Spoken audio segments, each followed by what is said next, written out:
Bonjour, je m'appelle Denis Jacquet, je suis entrepreneur, je préside également deux beaux mouvements, un qui s'appelle Parrainer la croissance, qui est un mouvement qui rassemble des entrepreneurs, et puis plus récemment l'Observatoire de l'ubérisation qui se penche sur les mots ou pas mots numériques et digitaux de la société de façon à essayer d'assimiler, d'augmenter, de magnifier un petit peu cette vague et d'en faire une source de rebond pour ce beau pays qu'est la France. L'évolution de la formation et la robotisation.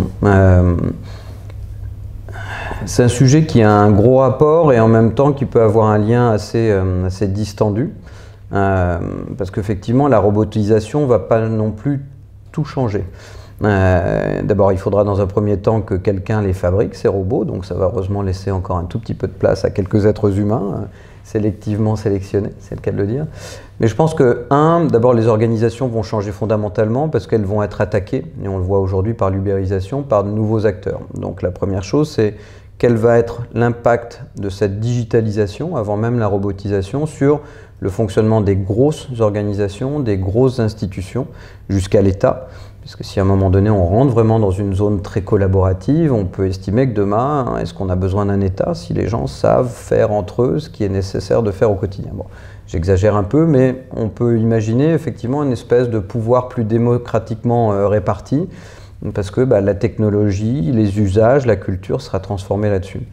Les entreprises vont devoir s'y adapter, parce que de plus en plus, les gens refusent cette société pyramidale, extrêmement hiérarchisée, qui leur a appris à apprendre, qui leur a appris à être très spécialisés, notamment en France, sur des compétences, qui permet d'avoir des formations très élitistes avec des gens très brillants, mais qui voient aussi le monde de leurs petites fenêtres et oublient qu'un monde, c'est composé de plein de petites fenêtres et qu'à un moment donné, il faut porter son regard sur toutes les fenêtres.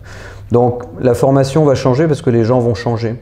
Internet va être de plus en plus précis, l'intelligence artificielle de plus en plus aidante, même si elle est inquiétante par certains côtés, parce que l'avantage c'est de son libre arbitre et non d'avoir quelque chose qui réfléchit pour vous.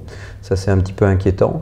Mais du coup ça veut dire qu'à un moment donné on va considérer que tout ce qui existe sur Terre sera connu et répertorié et qu'on n'a plus besoin tant que ça de l'apprendre en amont et pas en entreprise, parce que finalement on l'aura à portée de doigt. Bon. Donc ça a des côtés positifs, ça a des côtés négatifs, on ne va pas les détailler aujourd'hui, mais c'est un point important. Donc la formation professionnelle va surtout être une occasion de donner aux gens la capacité d'évoluer. Parce que ce qu'ils vont demander maintenant, c'est de dire c'est fini l'emploi à vie dans une même entreprise pour l'essentiel des gens, ils vont passer de 8, 10 à 12 emplois tout au long de leur vie.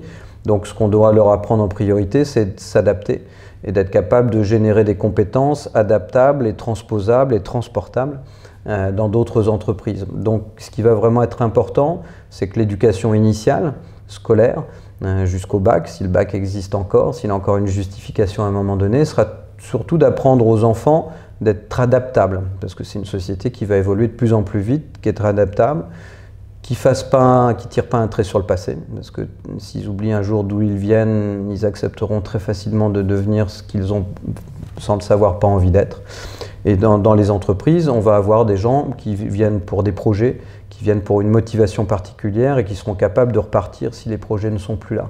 Ce qui signifie qu'effectivement, il faut qu'ils soient adaptables, il faut qu'on leur donne un cadre qui soit moins hiérarchisé, qui soit beaucoup plus souple, qui leur permette de fonctionner en mode projet, de choisir eux-mêmes les gens avec qui ils vont travailler, non plus que ça soit imposé par une hiérarchie dont ils douteront de la légitimité si elle ne sait pas les coordonner. Donc ça veut dire que les managers vont devenir des gens qui vont être des chefs d'orchestre, ce qui ne sont pas aujourd'hui. Ça veut dire que ceux qui travaillent avec eux sont des gens qui vont autogérer leur propre groupe, ce qui n'est pas le cas aujourd'hui, et que ce fonctionnement, qui s'immisce très largement dans l'économie numérique, va forcément avoir un impact très fort sur les gros blocs, ces grandes entreprises.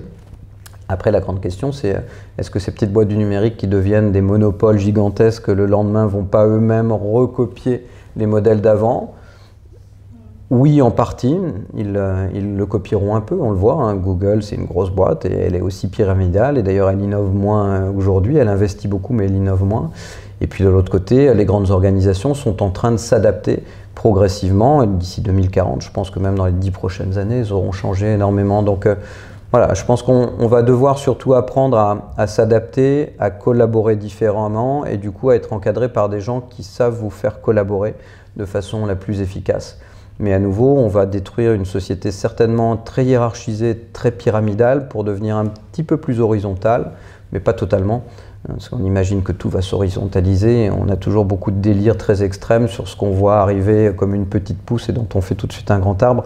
La nature humaine, il y a aussi une très large partie de gens qui ont besoin d'être entourés, d'être hiérarchisés, d'être un peu contrôlés, d'être un peu guidés, qui cherchent de la sécurité. Tout le monde ne va pas devenir un intrapreneur du numérique dans sa propre boîte. Voilà, la nature humaine n'est pas faite comme ça. Donc voilà, je pense qu'il y aura des évolutions majeures, elles vont aller vite. Elles arriveront certainement avant les 25 prochaines années. Je pense que les 10 prochaines années seront capitales de ce point de vue en tout cas.